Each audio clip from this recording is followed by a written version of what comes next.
살아계신 하나님 아버지, 오늘도 우리에게 주시는 말씀으로 우리 영혼을 참 채워주시고 우리의 마음과 생각과 우리의 발걸음을 하나님께로 더 가까이 가도록 이끌어 주옵소서. 오늘도 주의 말씀으로 우리를 소생시키고 우리를 온전케 하소서. 예수 그리스도의 이름으로 기도 올렸습니다. 아멘. 자, 오늘 열왕기상 20장 말씀을 좀 보겠습니다. 자, 열왕기상 20장 23절을 좀 보죠. 열왕기상 20장 23절. 아람 왕의 신하들이 왕에게 말하기를 그들의 신은 산의 신이어서 그들이 우리보다 강하였지만 만일 우리가 그들과 평지에서 싸운다면 우리가 그들보다 강할 것입니다. 자, 열왕기상 20장에 이제 오늘 말씀을 좀 증거하겠습니다. 성경에 나와 있는 이스라엘 백성, 유다든 이스라엘이든 보통 하나님의 선민이라고 하죠. 하나님의 선민. 또 유대인들은 지금도 그렇지만 유대인들은 자기 자신들이 하나님께로부터 특별히 참 세움받은 이 땅에 있는 수많은 민족과 종족 중에 자신들만 하나님께로부터 참 선택받은 민족이라고 하는 그 자부심이 굉장히 강합니다. 보통 강한 게 아닙니다. 로마 제국이 한창 전성기 때 로마 제국이 많은 민족들을 참 무너뜨리고 평정하고 다스렸는데 가장 골치 아픈 민족이 어떤 민족이었냐면 유대민족이에요. 유대민족이에요. 아주 로마가 가장 골칫덩어리로 여긴 민족이 유대민족이었던 그 이유는 뭐냐? 이 유대인은 고분고분하지 않는 거예요. 왜? 자기네들은 하나님께로부터 세움받은 선택받은 민족이다. 그리고 세상의 모든 다른 민족들은 사람으로 거의 여기지도 않을 만큼 굉장히 이 유대인의 자부심은 강해요. 그러니까 가장 강대한 이 제국을 이룬 로마조차도 유대인들은 깔봐요. 우습게 여겨요. 그러니 이 로마의 입장에서는 얼마나 참 가소롭지 않겠어요? 나중에 이제 주 70년 때 결국은 유대인들이 또 반란을 일으켜서 그때 이제 로마가 작정을 했어요. 야, 이 민족은 안 되겠구나. 이건 아주 싹 쓸어버려야 되겠다. 흔적을 지워야 되겠다. 로마가 아주 그냥 맘먹고 그 예루살렘을 완전히 다 쓸어버렸죠. 유대인들은 그 마사다에서 최후의 항쟁할 때 다 로마에게 수치스럽게 굴복하느니 다 자결을 해버렸어요. 여자아이들과 몇 명밖에 남지 않았어요. 자, 그런데 우리가 이스라엘 유대인, 사실 이들이 대단합니까? 사실 이들은 대단한 게 없어요. 숫자도 적죠. 땅덩어리도 적죠. 그들이 로마나 그리스, 바벨론, 아수르, 애굽 그러한 어떤 제국을 이룬 것도 아니고 사실 이스라엘은 별 볼 일이 없어요. 구약시대 이스라엘 보나 또 예수님 신약에 넘어와서 그 유대인들을 보나 사실 이스라엘은 별 볼 일이 없습니다. 대단한 민족도 아니에요. 그러나 이스라엘은 자기 자신들이 하나님께로부터 참 세움받은 그 선민이라는 그 생각을 뿌리 깊게 가지고 있어요. 바로 그게 중요한 겁니다. 이스라엘은 사실 볼 것도 없습니다. 별로 대단하지도 못해요. 구약 성경의 이스라엘 사실 그 주변에 강대한 애굽, 바벨론, 오늘 여기 아람, 또 그리스, 로마 사실 이스라엘은 형편없는 그런 참 보잘것없는 민족이에요. 그러면은 이스라엘은 자기 자신이 하나님께로부터 세움받은 민족이라는 그 자부심을 가지고 있다면 그 자부심이 그냥 단순히 자부심으로 끝나지 말고 하나님에게 하나님을 경외하고 하나님을 사랑하고 하나님께 복종하고 하나님의 뜻을 쫓는 게 이게 이스라엘이 해야 될 마땅한 하나님 앞에서 마땅한 저들의 의무요 책임입니다. 근데 이스라엘은 그걸 안 하는 거예요. 우리가 구약 성경의 그 이스라엘을 역사를 쭉 보면은 참 이스라엘은 참 이상한 민족이 한편 말 그대로 별로 볼 것도 없는 대단할 것도 없는 보잘것없는 무리들이 어떤 선미란 자부심은 강한데 정작 자기들을 선민으로 세워준 그 하나님을 무시하는 거예요. 그 하나님을 깔봐요. 그 하나님의 뜻을 쫓지 않아요. 그래서 항상 기회만 생기면은 이방민족의 문화, 심지어 이방민족의 종교를 탐하고 그걸 끌어들이는 거예요. 그러니 얼마나 하나님 보시기에 이 이스라엘 민족이 얼마나 참 형편없습니까? 사실 이스라엘이 대단해서 볼 게 있어서 잘나서 하나님이 세운 게 아니죠. 오히려 이스라엘 민족은 수가 적고 보잘것이 없어요. 다른 민족에 비해서. 외적인 그런 것들이. 하나님께서 은혜로 이스라엘을 선택해서 자기 백성, 자기 민족으로 하나님이 세우셨으면 하나님 앞에 늘 감사하고 또 하나님을 경외하고 또 하나님이 계명을 잘 순종하고 하나님을 사랑하고 그 하나님을 우러러보는 마땅한 그런 하나님에 대한 존중심이 있어야 되는데 그게 없는 거예요.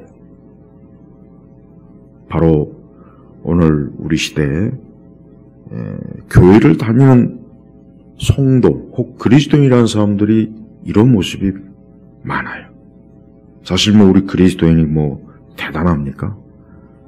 사실 우리가 세상 사람보다 교회 안에 있는 사람이 대단한 사람이 몇 명이나 있습니까? 무슨 엄청난 재벌이 있습니까? 뛰어난 학자가 많습니까?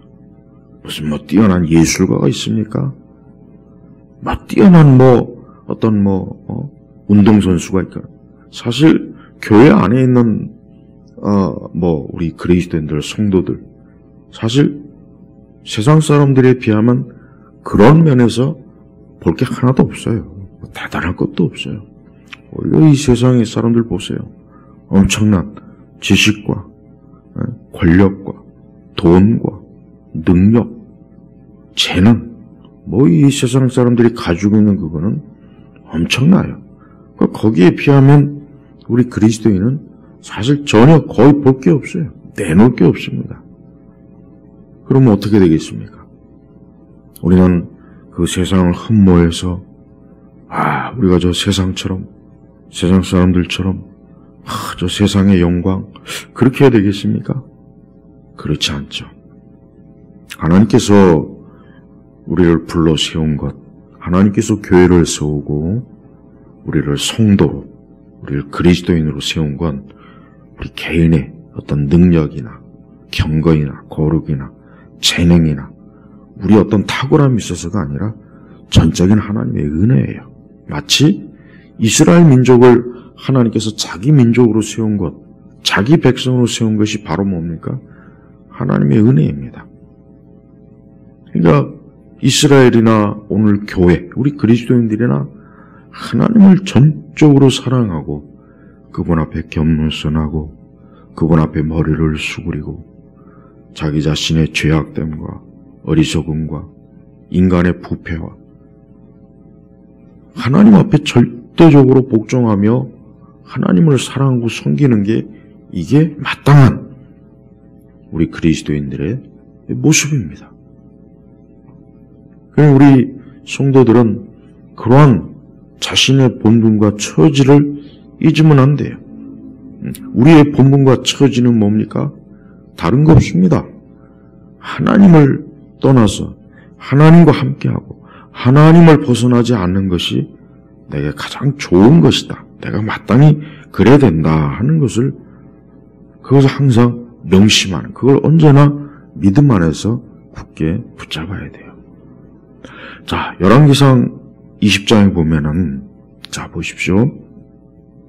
이 아합이라는 왕은 말 그대로 이스라엘의 왕이에요. 그의 부인은 이세벨, 이방 여인이에요. 근데 이 두 사람은 아주 하나님이 싫어하는 것만 골라서 싫어하는 짓만 했어요. 하나님을 떠나고 우상을 끌어들이고 미신과 마귀적이고 귀신, 온갖 하나님의 그 거룩함 앞에서 영적으로 더럽고 불결하고 악한 것을 끌어들인 거예요. 그러니까 그렇게 하면 안 되는 거죠. 안 되는 거예요. 안 되는 겁니다.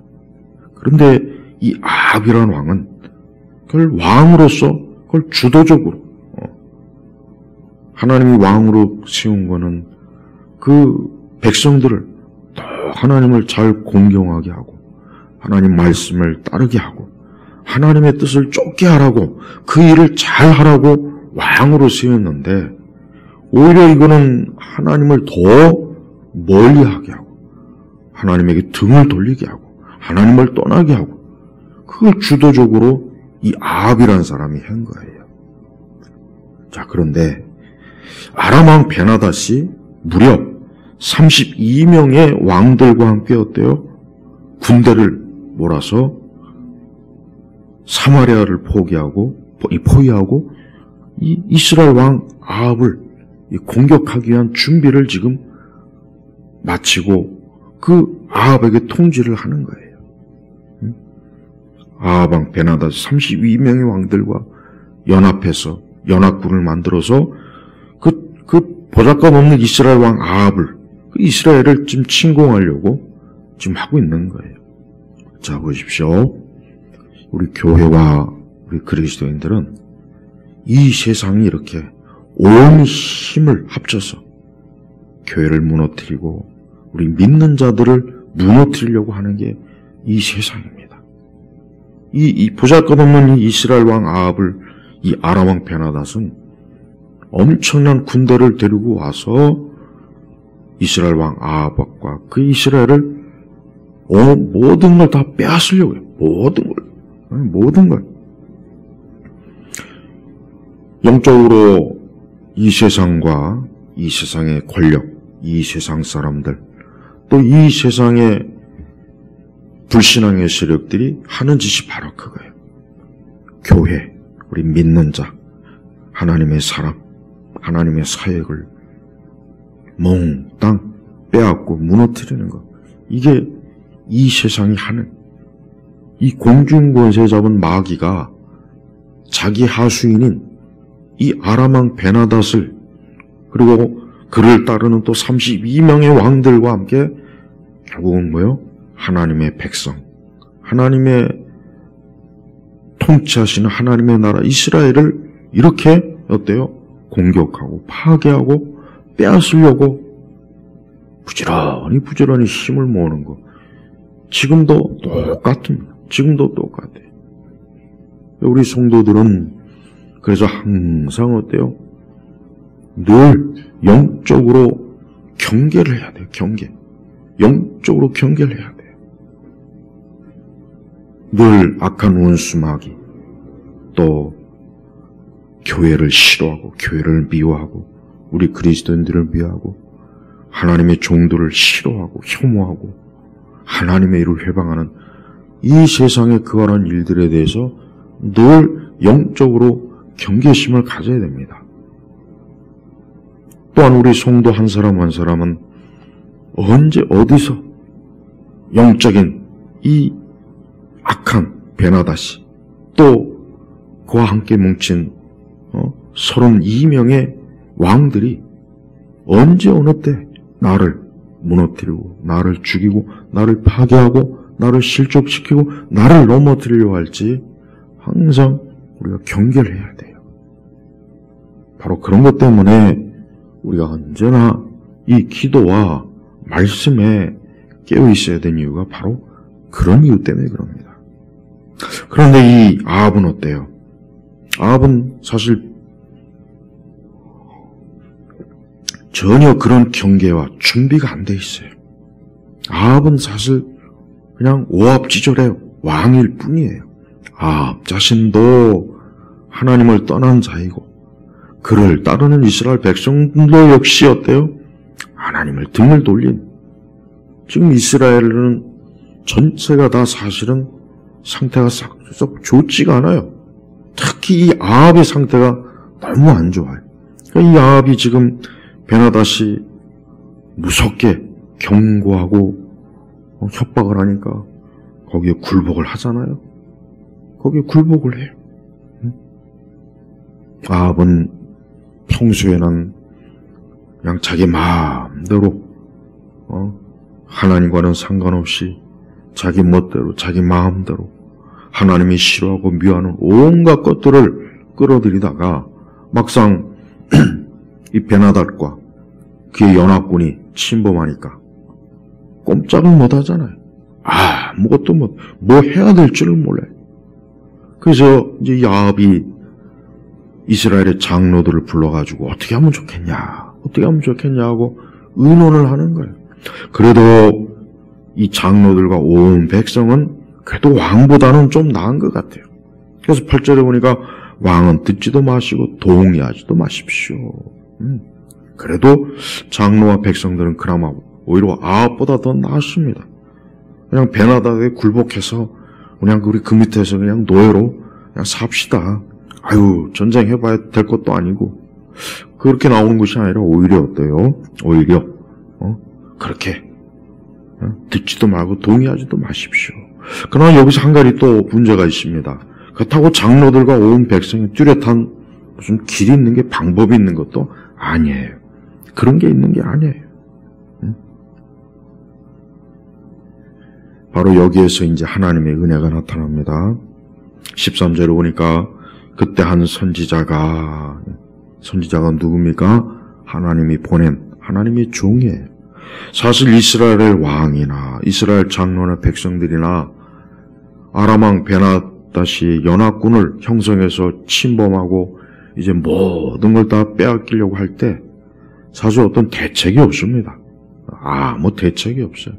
그래서 왕은 그냥 체념하고 있는 상황이고 장로들과 백성들은 어쨌든 우리가 저들에게 굴복하면 안 됩니다.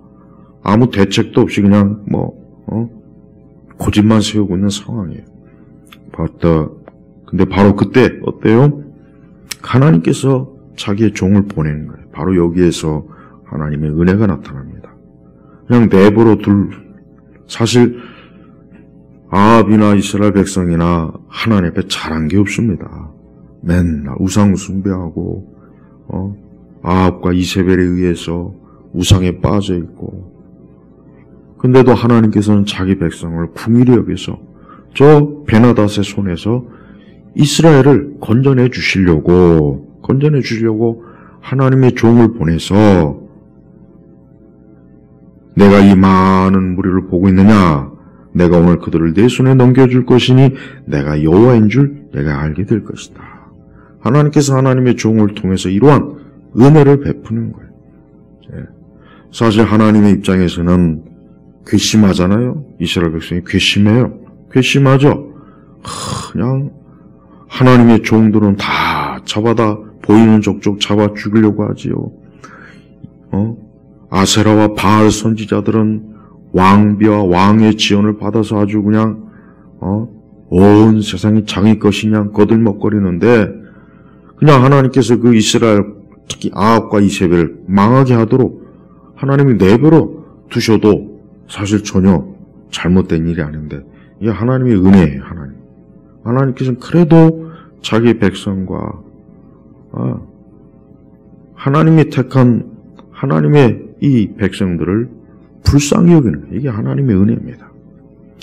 때로는 우리 성도들이, 우리 그리스도인들이 하나님 앞에 많은 잘못을 알고 하나님의 뜻을 벗어나도 사실 하나님의 은혜는 멈추질 않습니다. 우리가 이걸 알아야 됩니다. 이거 알아야 돼요. 이 아합과 또 이스라엘 백성들이 이걸 좀 깊이 알았어야 되는 거예요. 이 위기 상황, 이 위급한 상황, 이제 곧 있으면 아람 군대가 몰려와서 이스라엘의 모든 것들을 다 빼앗아가려고 하는 그때에 그래도 하나님께서 모른 척하지 않고 어때요? 자기 백성을 건지고 보호하려고 하는 이 하나님의 사랑이 하나님의 사랑. 마치 우리 주 예수님께서 이 땅에 오신 게 뭡니까? 자기 백성을 구원하려고 하는 거예요. 자기 백성을 건지는 거예요. 근데 예수님이 이 땅에 오셨을 때 예수님 환영받았습니까? 예수님을 기쁨으로 맞이했습니까? 예수님을 존중했습니까? 예수님을 잘 대접했습니까? 사실 그렇지 않아요. 그렇지 않죠. 네. 이스라엘은 어떻게 보면 굉장히 배은망덕해요. 은혜를 잊어버려요. 늘 저들이 어리석고 미련해서 어려움을 당하고 고난을 당하고 환난을 당할 때 하나님께서는 저들을 끝까지 버리지 않고 하나님의 사랑으로 불러들이는 거예요. 그러니까 그거를 깨닫고 이제는 우리가 이렇게 하면 안 되겠구나. 좀 그래야 되는데 또 이스라엘과 유다는 사실 그런 면도 거의 없습니다. 그런 면도 거의 없어요. 어떻게 보면은 오늘 우리의 모습입니다. 우리가 하나님께 받은 은혜가 참 많아요.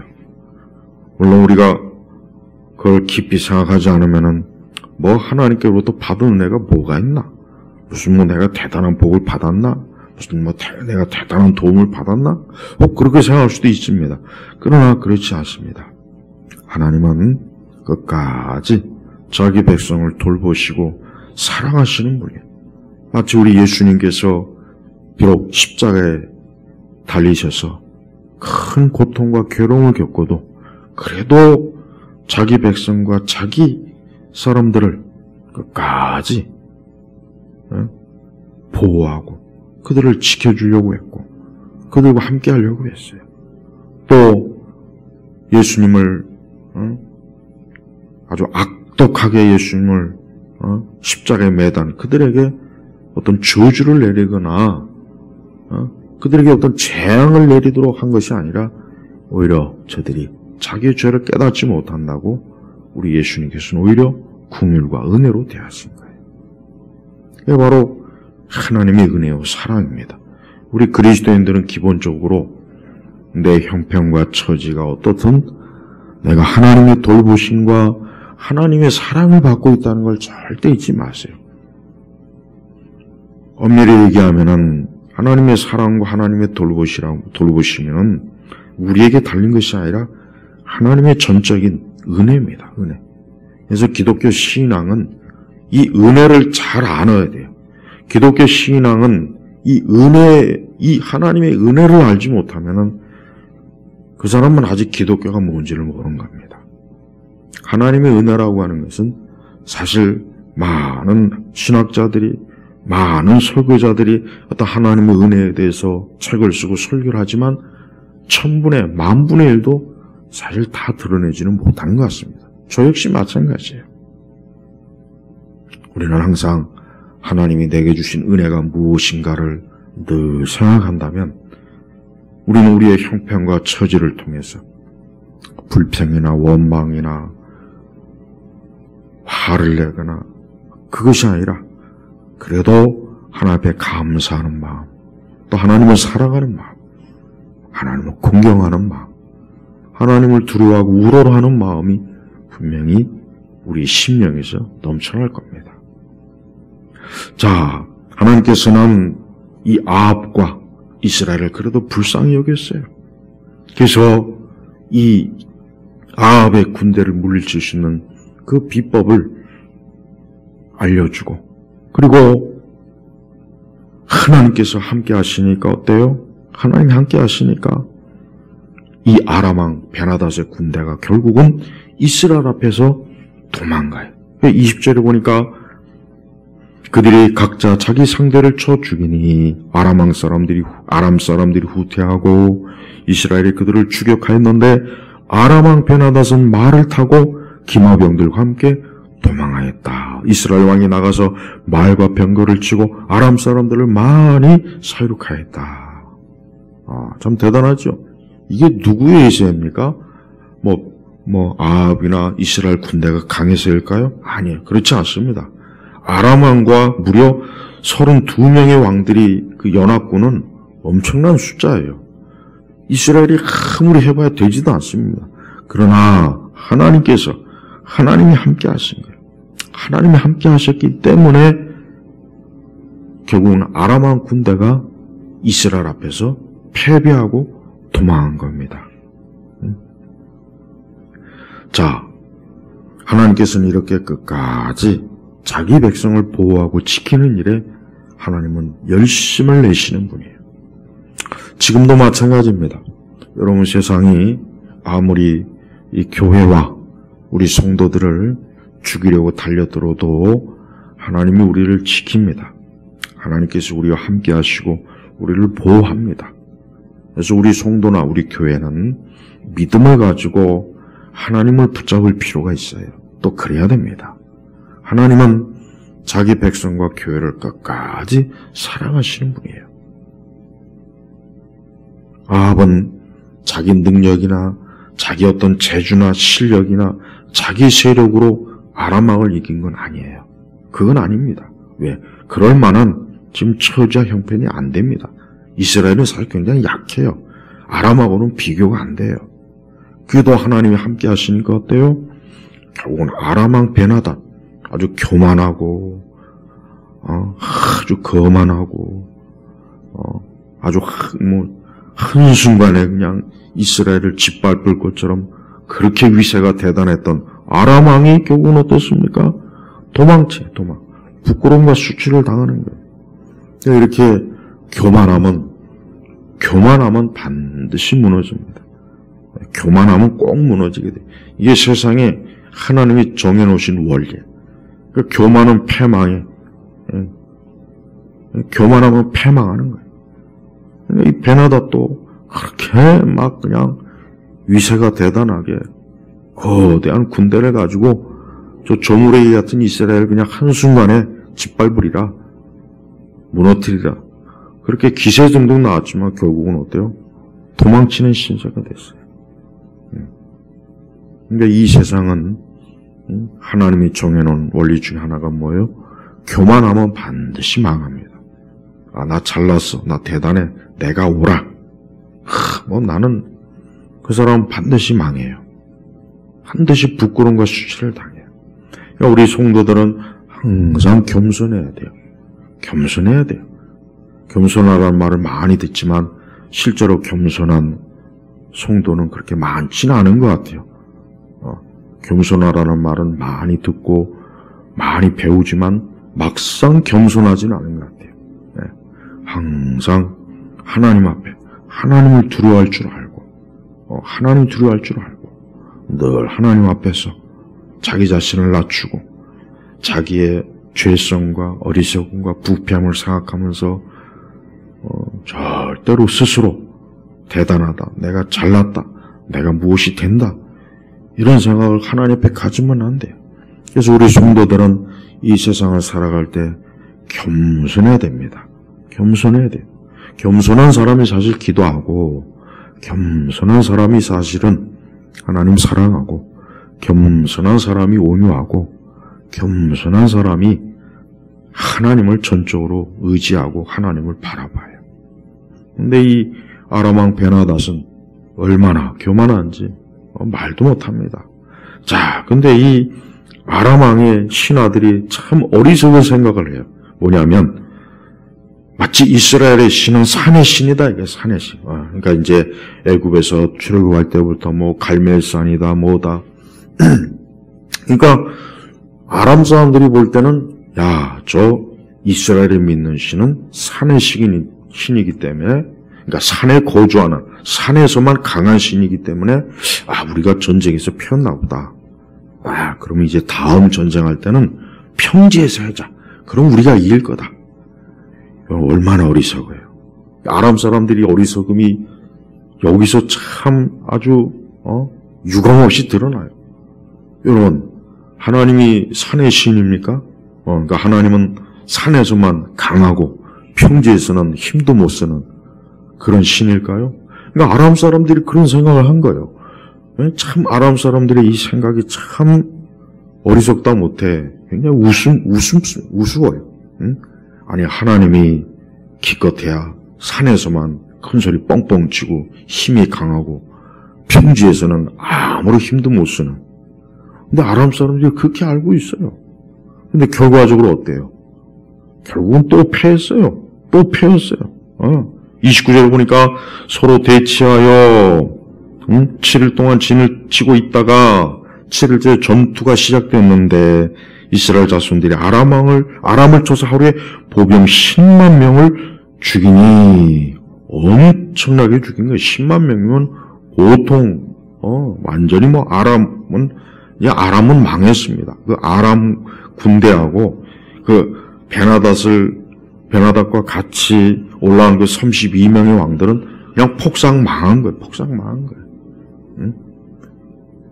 이 사람들이 28절에 보니까 아람 사람들이 28절에 그때 하나님의 사람이 나와 이스라엘 왕에게 말하기를 여호와께서 이렇게 말씀하시기를 아람 사람들이 여호와는 산의 신이지 골짜기의 신이 아니라고 한다.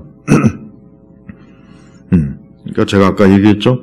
아람 사람들이 여호와는 산의 신이지 골짜기의 신이 아니라고 하신다. 하나님이 들으신 거예요. 하나님이 그 얘기를 듣고 그 선지자를 통해서 그러므로 내가 이 큰 무리를 모두 내 손에 넘겨줄 것이며 너희는 내가 여호와인 줄 알게 될 것이다.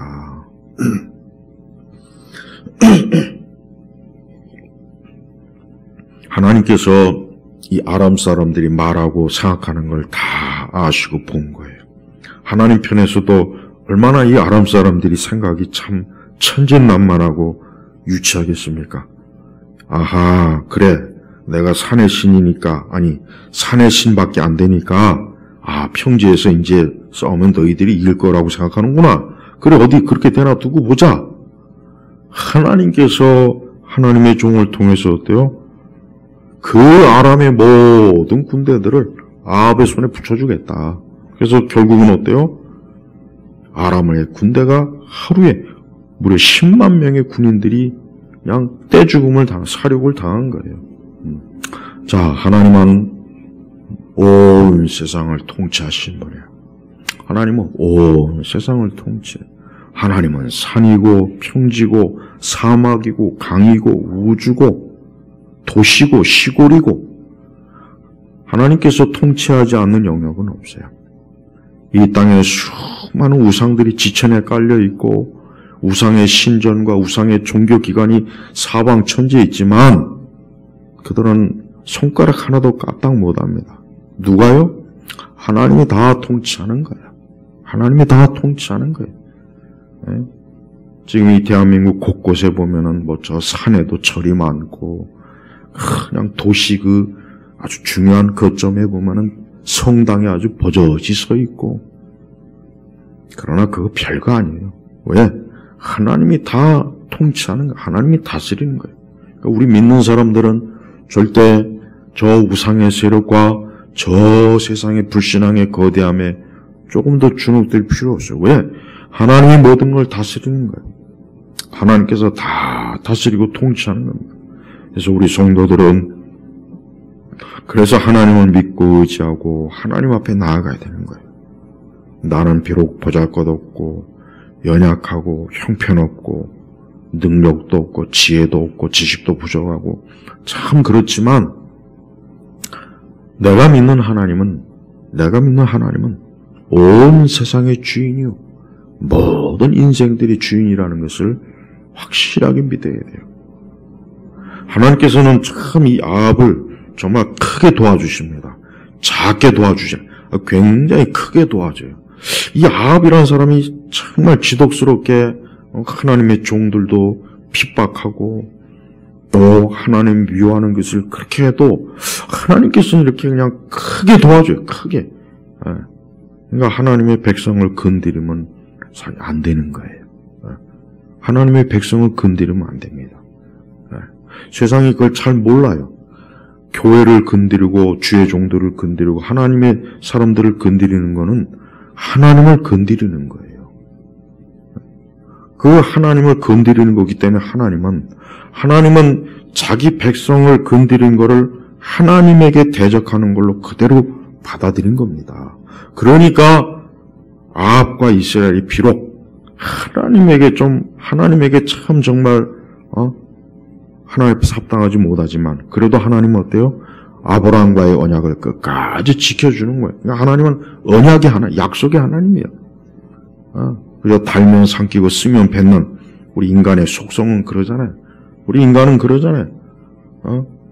그저 유리할 때는, 자기 좋을 때는 그저 살살거리고 그저 자기가 좀 손해볼 것 같으면 냉정하게 등을 돌리죠. 그저 좋을 때는 함께하지만 조금만 뭐 좀 안 좋고 자기 손해볼 것 같으면 냉큼 도망치죠. 지도새도 어디 보이지도 않아요. 그게 인간의 속성이에요. 그러니까 인간의 속성이 이렇습니다. 그저 좋을 땐 좋진데 좀 안 좋고 어려우면은 금세 떠나요. 그러니까 사람은 믿을 게 못한 거예요. 사람은 신실하지가 못해. 이게 참 안타까워요. 우리 믿는 성도들은 신실함을 좀 배우십시오. 하나님은 신실해요. 사실 하나님께서 아브라함과 한 언약을 하나님은 정말 끝까지 지킵니다. 정말 끝까지 지켜요. 그래서 사실 그 구약성경에 보면 이스라엘이나 유다나 참 출애굽기에서도 그렇지 않습니까? 그냥 하나님 앞에 정말 어떻게 그렇게 은혜도 모르고 배은망덕하고 그냥 하나님의 종들을 잡아다 죽이고 별짓을 다 해요. 그래도 끝까지 하나님이 이 약속, 그 언약을 지키는 거예요. 그래서 자기 백성을 지키는 거예요.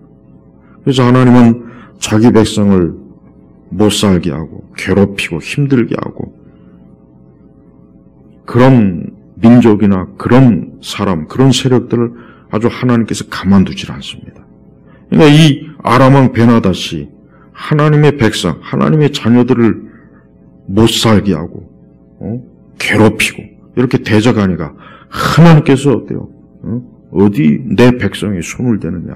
어디 감히 내 백성에게 하나님의 이 사랑과 은혜, 이 신실함. 그러니까 하나님 믿을 만한 분이에요. 예. 여러분, 사람은 믿을 만하지 않아요. 사람 믿을 수 없어요. 사람은 보니까 자기 좋을 때나 그저 가까이 하지 내 형편이 어렵고 내 처지가 안 좋고 내게 좀 그러면 다 떠나요. 다 등을 돌려 그냥 모른 척해요. 이게 사람이 그래요. 사람은 신실하지가 않아요. 그러니까 우리가 인생을 살다 보면은 사람을 믿고 의지하면은 실망이 큽니다. 실망이 커요. 그러니까 인생들은 그래서 성경이 인생들을 의지하지 말라. 방백도 의지하지 말라. 의지하지 말라는 믿어봐야 그저 내가 좋을 때나 살살거리고 가까이 하지 내게 어려움이 생기고 내게 문제가 생기고 그러면은 그냥 떠나요. 등을 돌려버려요. 등을 돌린다니까요. 이게 인간의 속성이에요. 우리 예수님 보십시오. 예수님도 그 3년 동안 함께한 제자들이 결국 예수님에게 다 등을 돌렸습니다. 그 중에 하나는 예수님을 팔아먹고 배신했습니다. 그래서 예수님은 사람에게 자기 자신을 의탁하지 않았어요. 예수님은 오직 누구만? 하나님에게만, 주님에게만 의탁한 거예요. 우리 성도들도 주님에게만 자기 자신을 전적으로 의탁하세요. 절대 사람을 바라보지 마세요. 사람에게 기대지 마세요.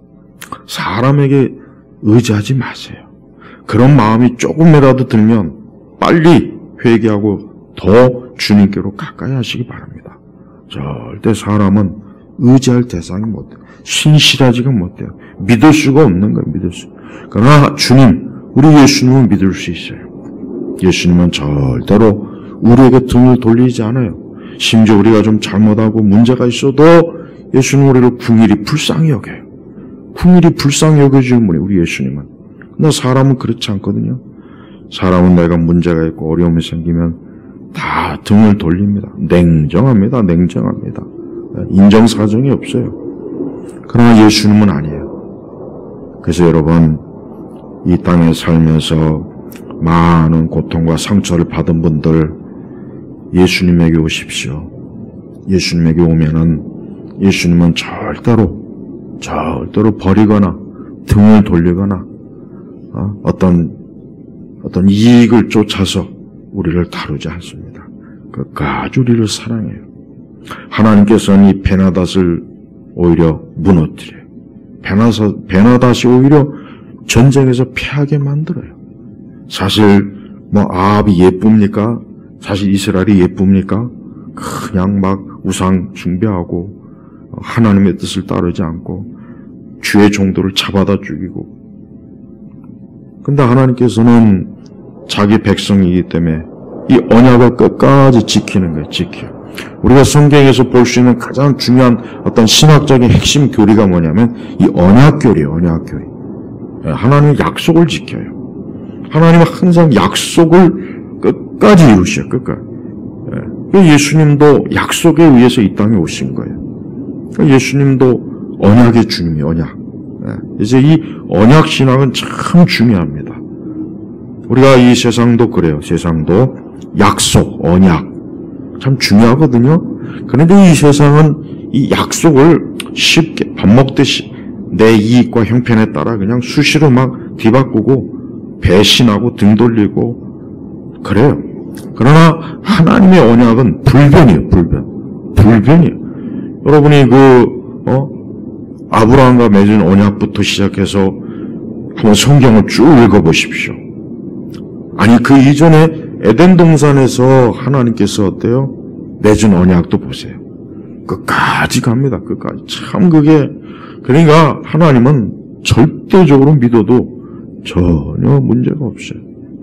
참 하나님이 그렇게 언약을 지켜주시니까 끝까지 지켜주시니까 내가 안심할 수가 있는 거예요. 그러니까 우리 성도들은 주님에게 자기 자신을 전적으로 의탁하세요.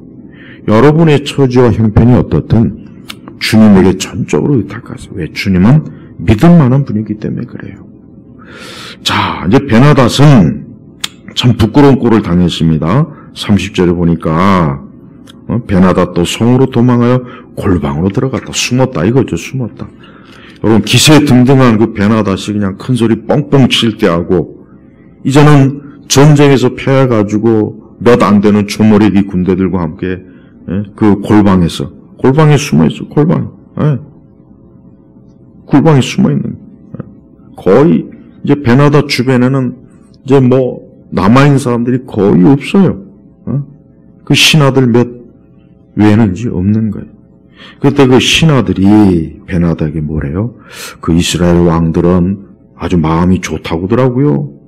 이스라엘 왕들은 좀 굉장히 관용적이래요. 그러니까 그 이스라엘 왕에게 가서 좀 살려달라 그러고, 좀 이번에 이 전쟁 좀 없었던 걸로 좀 이렇게 좀 좋게 좀 이렇게 해달라고 좀 그렇게 해보십시오. 이제 왕들이 이제 이 베나닷에게 이제 그렇게 권하는 거예요. 응? 자, 이게 지금 문제입니다. 이게 문제예요. 아합이 어떻습니까? 아합이 이제 또 베나닷이 그냥 자기 앞에 와서 머리를 조아리고 무릎을 꿇고 살려달라고 참 이번 일은 자기가 참 잘못한 것 같고 실수한 것 같다고 또 그렇게 나오니까 34절에 보니까 아합이 말하기를 내가 약조를 맺고 당신을 보내주겠소라고 하며 그와 약조를 맺고 그를 보내주었다. 네. 참 이 베나닷이 참 어떻게 보면 참 꾀가 많고 그 신하들도 꾀가 많아요. 이 아합이라는 사람은 참 이래서 문제예요. 이래서 사실 하나님께서 이 베나닷과 그 아람을 무너뜨리려고 하는 게 하나님의 뜻이라 그랬어요. 그게 어떻게 할 수 있냐면 42절에 보니까 그가 왕에게 말하기를 여기서 그는 선지자입니다. 선지자가 이제 아합에게 이제 통지하는 거예요. 여호와께서 이렇게 말씀하십니다. 내가 멸하기로 정한 사람을 내가 손에서 놓아주었으므로, 그러니까 아합 네가 손에서 놓아주었으므로 그의 목숨 대신 내 목숨을, 그의 백성 대신에 내 백성을 내놓을 것이다 라고 하셨습니다 하니, 그러니까 하나님께서 아합이 베나닷을 그대로 살려서 보낸 걸 하나님께서 대단히 불쾌하게 여긴 거예요. 왜 그렇습니까? 베나닷은 하나님의 백성, 하나님의 나라, 하나님의 것을 침범한 거예요. 그런데 아니 저거를 반드시 하나님께서 저들을 죽이려고 했는데, 그게 하나님의 뜻인데, 그게 하나님의 뜻인 줄 뻔히 하나님께서 이스라엘과 그 베나닷에게 그 전쟁의 이김을 통해서 그 하나님의 뜻을 보여주셨는데, 아니 아합이 또 덜커덕 또 베나닷이 와가지고 또 뭐 온갖 아부성의 발언을 하고 그 앞에서 살살거리니까 그냥 살려보낸 거예요. 그러니까 그게 하나님께서 보실 때 굉장히 하나님의 진노를 산 겁니다. 하나님의 원수를 살려두면 안 되죠. 이 땅에 하나님의 원수들이 뭡니까? 이 땅에 하나님의 원수들이 있어요. 우린 그걸 알아야 돼요. 우리는 어떤 인간적인 원수를 생각하면 안 돼요. 어떤 인간적인 원수를 생각하는 게 아니라 복음을 대적하고 교회를 대적하고 우리 믿는 자들을 대적하고 하나님의 일을 대적하는 게 원수라요. 원수. 하나님은 그걸 무너뜨립니다. 하나님은 그걸 살려두질 않아요. 그래서 우리 교회나 우리 믿는 자들은, 우리 목회자들은 하나님을 대적하는 그런 복음과 진리, 하나님의 사역을 대적하는 것들을 절대 용납하면 안 되는 거예요. 인간의 원수를 지금 얘기하는 게 아니라 이 세상 체제, 반기독교적이고 교회와 복음, 하나님의 사역, 주의 일꾼들을 대적하는 이 악한 원수마귀 세력들이 있어요. 우리는 그걸 용납하면 안 되는 거예요. 그걸 넙죽넙죽 받아들이면 안 되는 거예요. 근데 아합은 마치 자기가 굉장히 막 관용이 많고 친절하고 사랑이 많은 것처럼 또 덜커덕 또 베나닷을 또 무사히 보내버립니다. 그러니까 하나님이 싫어한 겁니다. 그러니까 하나님께서 네가 결국은 너와 네 백성이 이제 그를 대신하리라. 굉장히 무서운 통고를 이 아합에게 한 겁니다. 오늘 우리 시대 이 교회가 그래요. 우리 그리스도인들 또 목회자들도 그렇습니다. 하나님의 원수에 대해서 관용하는 마음, 마치 마음씨 좋고 우리 서로 화평하고 하나가 되자. 뭐 좋은 게 좋은 거지. 우리 싸우지 맙시다. 다투지 맙시다. 교리는 자꾸 다투게 하니까 우리 교리 얘기하지 말고 그저 우리 영성을 얘기하고 은혜를 얘기하고 우리 하나님의 사랑을 얘기합시다. 굉장히 좋죠. 좋은 모습이죠. 우리 인간들이 볼 때야 좋죠. 근데 하나님이 불쾌하게 여기는 거예요. 하나님 불쾌하게 여기는 거예요. 사실 인간적으로 아합이 베나닷을 이제 언약과 약조를 맺고 보내는 거 참 보기 좋지 않습니까? 이제 더 이상 전쟁도 없고 이제 국가 간에 서로 평화고 화평이 오고. 그런데 하나님은 그게 아닌가요? 왜? 이 베나닷은 하나님을 대적했거든요. 주님을 대적한 거예요. 십자가를 대적한 거예요. 교회를 대적한 거예요. 하나님의 선민들을 대적한 거예요. 그래서 하나님은 이 아합이 베나닷을 죽이고 이 아람을 진멸하는 게 이게 하나님께서 기뻐하는 건데, 아합은 자기 처지와 형편, 자기 주제도 파악 못하고 처음에 이 베나닷 앞에서 벌벌 떨고 기고 방법도 없어갖고 어떻게 될지 그냥 그랬던 그 아합이 하나님의 도우심으로 그 아람 군대를 다 무너뜨렸으면 이 베나닷을 반드시 잡아 죽였어야 되는 거예요. 근데 그렇지 않은 거예요. 그러니까 하나님이 불쾌하게 여긴 거예요. 불쾌하게. 하나님은 지금도 하나님을 불쾌하게 여기는 게 바로 그거예요. 예?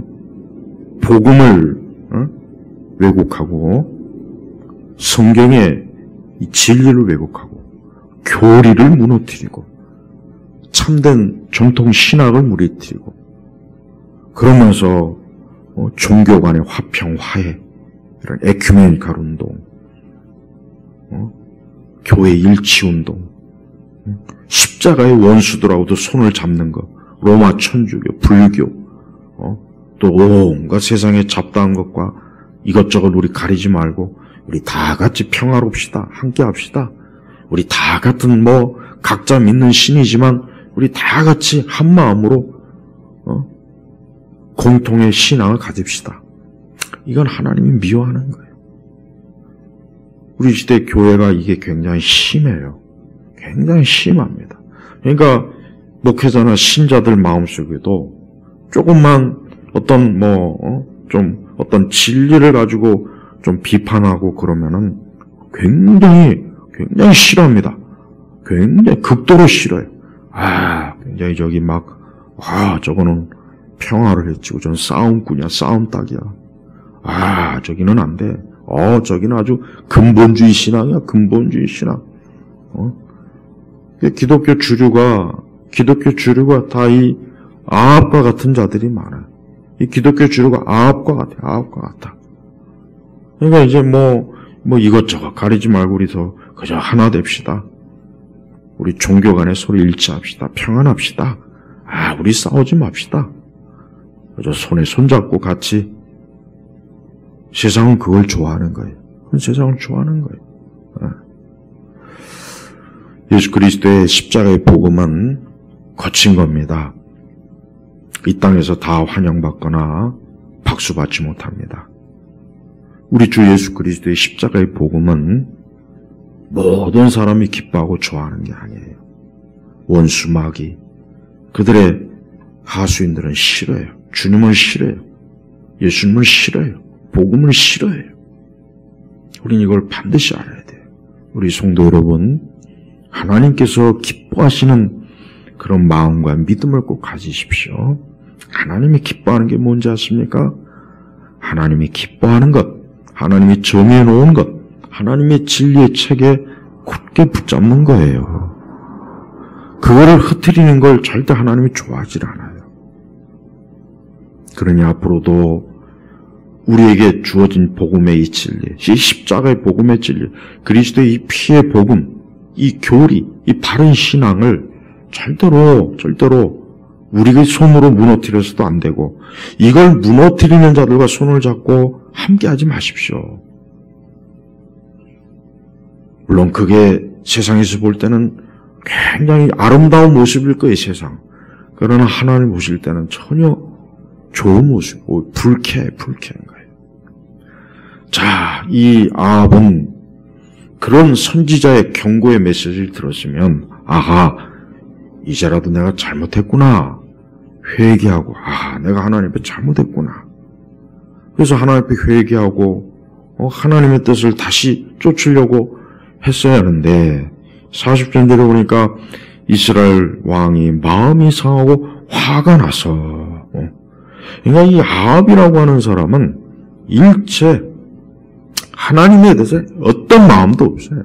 하나님의 뜻, 하나님의 마음, 하나님의 말씀, 오직 그저 자기 기분, 자기 취향, 자기 자존심, 거기에만 똘똘 뭉치는 거예요. 이 아합이라는 사람은 아주 성경 전체에서 보면은 아주 가장 어떻게 보면 참 폐역한 사람이에요. 하나님의 그런 선지자를 통해서, 주의 종을 통해서 그런 말을 들었으면 겸손해야죠. 근데 되레 마음이 상하고 화가 난 거예요. 우리 성도들도 하나님의 말씀을 듣고, 하나님의 말씀을 책망으로 듣고, 그걸 듣고 기분 나빠하면 안 돼요.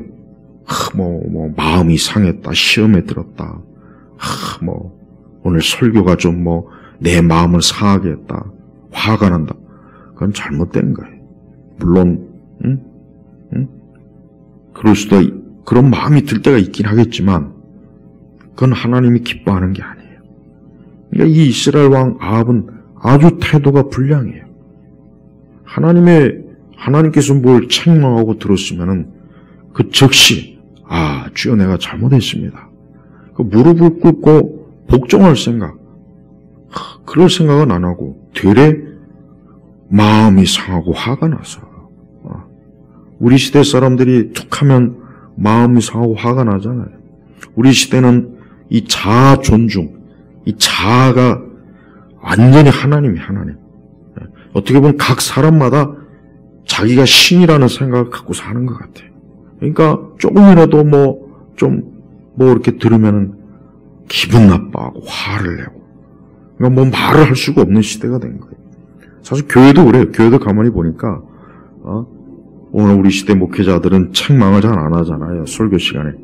옛날 목사님들 설교 들어보니까 그냥 막 호되게 그냥 아주 진짜 엄청나게 호되게 책망하더만. 그래도 별 시험이 안 들어요. 왜? 하나님 앞에 겸손하거든요. 자기를 낮추거든요. 자기가 죄인이라는 걸 알고 하나님의 은혜를 아는데. 근데 지금 시대는 어때요? 조금만 책망하고 그러면은 그냥 금세 마음이 상하고 화를 내고 시험에 들어서 교회를 안 나와버리거나 나는 이런 게 싫다 저런 게 싫다는 둥 그럽니다. 왜 그럽니까? 아직 하나님 앞에서 자기 처지와 형편을 모르는 거예요. 자기 존재를 모르는 거예요. 우리 인간이 처지와 형편이 어떻다고 생각합니까? 대단합니까? 자랑할 만합니까? 그렇게 내세울 만합니까? 더군다나 우리가 하나님의 은혜로 하나님의 아들 예수 그리스도의 십자가의 은혜로 구원받았다면 그걸 믿고 그걸 안다면 그걸 진심으로 받아들인다면 하나님의 책망의 말을 듣고 마음이 상하고 화가 난다는 게 그게 가당키나 합니까? 아니죠. 오히려 하나님께서 그래도 나를 사랑하셔서 이렇게 책망하고 나를 돌이키려고 하시는구나. 감사해야죠. 아합이라는 사람이 제대로 된 사람이라면 즉시 내가 주의 뜻을 어겼습니다. 불순종했습니다. 용서해 주십시오. 그랬다면 하나님께서는 이 아합을 칭찬했을 거예요. 아합에게 했던 그 경고를 돌이켰을 거예요. 분명히 하나님은 워낙 사랑이 많거든요. 하나님은 너무 사랑이 많아갖고 하나님은 그냥 어떤 죄인도 정말 회개하면 하나님 또 다 용서해 주셔요. 우리 예수님이 사랑이에요. 참 그건 참 정말 이해할 수 없어요. 하나님은 너무 사랑이 많은 것 같아요. 아무리 악한 죄인도 주여 내가 잘못했습니다. 용서해 주십시오. 성경에 므낫세라는 왕이 아주 엄청나게 그냥 지독스럽게 암 못지않게 아주 극심한 아주 그냥 하나님 앞에 폐역한 왕이었거든요. 근데 또 므낫세는 회개하니까 또 하나님께서 금세 또 용서해 주시더라고요. 하나님이 이런 분이에요. 그래서 우리 성도들은 하나님 앞에서 화를 내고 마음이 상하면 안 돼요. 신앙생활하면서 자꾸 마음이 상하고 화를 내는 건 좋은 게 아니에요. 하나님 앞에서나 성도들 또 목회자에게 그러면 안 돼요. 오히려 겸손한 마음을 가지고 주 앞에서 자기 자신을 돌아봐야 되는 거예요. 그러니까 아합은 그랬어야 되는 거예요. 하나님의 종이 하나님의 메시지를 가지고 와서 당신 잘못했다. 왜 하나님이 계획과 뜻을 어기느냐. 그렇게 얘기했으면 그렇습니까? 내가 잘못했군요. 내가 참 어리석었습니다. 하고 그냥 확 무릎을 꿇고 고개를 숙여야죠. 그게 하나님 기뻐하는 거예요. 다윗 보십시오. 다윗. 나단 선지자가 그렇게 책망해도 하나님 앞에 즉시 내가 죄를 졌구나. 내가 주께만 죄를 졌구나. 그러니까 시편 51편이 그 다윗의 회개시 아닙니까? 만약에 다윗이 나단 선지자를 어디 감히 왕에게 이놈을 잡아 죽여라. 그랬다라면 다윗은 끝이에요. 그날로 끝이에요. 다윗은. 더 이상 아마 구약 성경의 다윗은 그것으로 끝이었을 겁니다. 그러나 다윗은 겸손했어요. 겸손했단 말이에요. 하나님의 종 나단이 하나님의 말씀을 가지고 당신 회개하시오. 그냥 즉시로 자기 자신을 하나님 앞에서 사람 앞이 아니에요. 하나님 앞에서 무릎 꿇잖아요. 우리 성도들도 신앙생활을 정말 제대로 해야 돼요. 우리 시대 교회는 신앙생활을 거의 못합니다.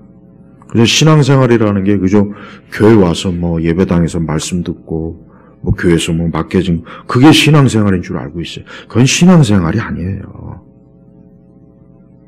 그걸 신앙생활로 생각했다면은 그걸 좀 버리셔야 돼요. 참된 신앙생활은 하나님 앞에서 내가 어떻게 되느냐. 하나님 앞에서 내 형편과 처지, 나 같은 사람이 하나님 앞에서 어떻게 되는가. 그걸 제대로 깨닫고 알고 하나님 앞에서 온전하기를 힘쓰는 그게 신앙입니다. 사람들이 뭐 난 예수님 믿어요. 나 뭐 교회 다녀요. 나 신앙생활해요. 그 말이 뭔지도 모르고 쓰는 것 같아요. 그 말이 뭔 의미인지도 모르고 그냥 뭐 달랑 기독교적인 지식을 좀 배우고 뭘 좀 알고 그게 전부인 줄 알고 있어요. 하나님 앞에서는 엉터리로 엉망으로 하나님 앞에서는 정말 합당하지 않게 행동하고 처신을 하면서 나 교회 다녀요. 다 예수님 믿어요. 그런 사람들을 거의 다 합니다. 거의 다 합니다. 오늘 이 말씀을 듣는 우리 예일교회 성도들은 정말 하나님 앞에서 자기를 돌아보세요. 사람이 아니에요. 뭐 누구를 눈치를 볼 것도 없어요. 하나님 앞에서, 주님 앞에서. 우리 예수님께서, 하나님의 아들 예수님께서 그 십자가에서 피 흘리고 고통당하고 고난당한 건 사실 누구 앞에서입니까? 하나님 아버지 앞에서입니다. 사람 앞에서가 아니에요. 그 벌거벗겨진 그 수치와 부끄러움과 그 참혹한 누구 앞에서?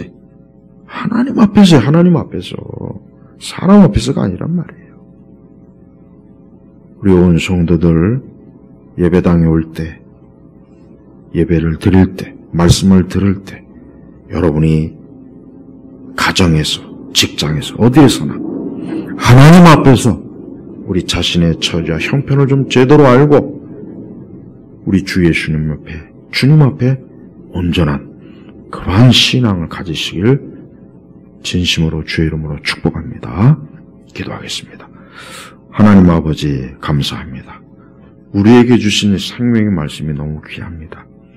주님, 우리는 죄인입니다. 우리는 무엇 하나 자랑할 것도 없고 내세울 것도 없고 우리의 형편과 처지는 참 불쌍하고 아무것도 없습니다. 이러한 우리를 주 예수님께서 하나님의 사랑으로 받아주시고 품어주시고 우리를 주님의 은혜와 사랑 안으로 영원히 머물게 해 주시옵소서. 감사하며 예수 그리스도의 이름으로 기도 올렸습니다. 아멘.